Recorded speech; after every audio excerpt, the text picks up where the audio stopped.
now I want to talk to you about some of my take homes. Now, some of the things I won't share at this moment of time because they're quite specific to my business and to my goals going forward. So I'm going to keep them to myself. There's a lot of really detailed kind of crucial things that I needed to learn and implement off the back of this. And I won't be sharing those, but there were also tons of kind of overview key take homes that I felt that everyone at the retreats got value from.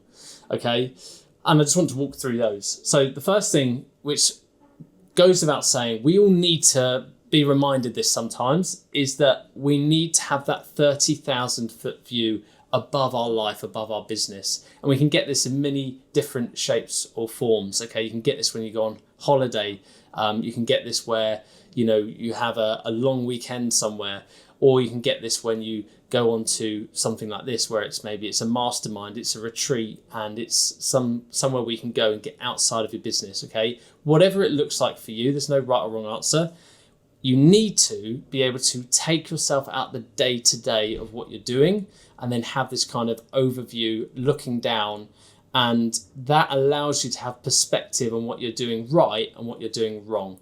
And this retreat was incredibly good for that. So I just wanted to start with that because even though I've been going on holidays, don't feel like I've had that feeling for almost 2 or 3 years. I don't know whether that's because it was a property retreat. I don't know if it's because the people running it were able to help me solve some of the problems with my business, but I don't feel like holidays had ticked that box for me previously or recently, whereas that really did. Second to that, which is kind of related to that, is getting into an environment of winners.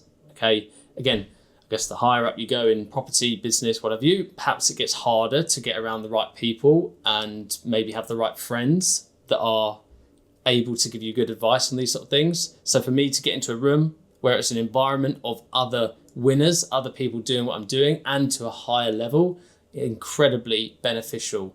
And it's going back to that point of being in that bubble. There's so much to be said for not even just doing like one evening or one day or something, to have to do kind of 6 or 7 days in that environment. You can't get out of it, and you're with those winners. You are forced to change. You are really forced to change. And just off the back of that, both myself and everyone at that retreat, I think, left a different person as to how they went in. I really saw that firsthand and felt it in myself. Okay, at the end of the week, I was like, I am a different person now. I am thinking differently. And when I go back, I'm going to make big changes off the back of this. And I saw that in other people. I saw that they came in with their old ways of thinking, very set in their ways, shared those problems, had it scrutinized, talked to other people about it, and then they left a different person. I literally saw them be a different person at the end of the week. And that was incredible to me. There's lots of property ones that I could share. I'm not going to go into this one in too much detail, but one thing I'm always reminded is that there are never any magic tricks in property, okay? There is not some piece of software, something that you don't currently have, which is the thing that is stopping you from getting more results. In fact, most of these people, even if they are buying hundreds or thousands of properties every few years, even if they're doing things at that scale, they are still using the same systems, the same processes that you probably are. They're just slightly more organized, but they are not using some secret trick or magic trick or software that you don't have. They're often using exactly the same tools that you have. As I said, they're just more organized and they're doing things at a way bigger volume. The next thing was bandwidth. Okay, bandwidth is super important. Again, I know this in business. Sometimes you need to hear things and be reminded of things more than you need to learn something new. I know bandwidth is important. And what I mean by that is if I have 4 main tasks to do, I can't do any one thing at 100%. I'm kind of doing 25% into my main 4 things. Okay, those 4 things could be if I'm building a portfolio, alongside running a sourcing business, alongside mentoring people, alongside doing property trading. I mean, they are my main 4 ones, plus also running a YouTube channel and content and so on. Your time is spread too thinly. Something has to give if you want to take something to the next level, because you need to give it more of your time, more of your bandwidth. So for me, where my time is spread too thin, I'm spinning all of these plates, that now has to be reduced down.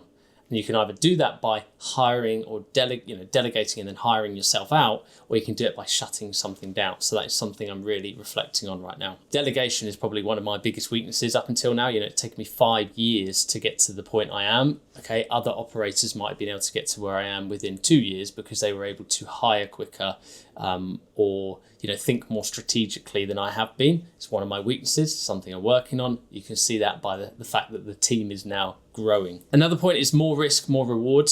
I'm forever reminded of that one. Okay, yes, I'm not telling you to go and take loads of risks because that means you'll get lots more reward. When you take more risks, you have the chance of more things to go wrong, but also more risk often, from what I've seen, from when I've done it, means actually more opportunity, more things can also go right, and more reward can come off the back of that. And risks keeps you young. Okay, I really believe that now. It keeps you young, keeps you excited about life. It gives you a story, and it shapes the character of who you are.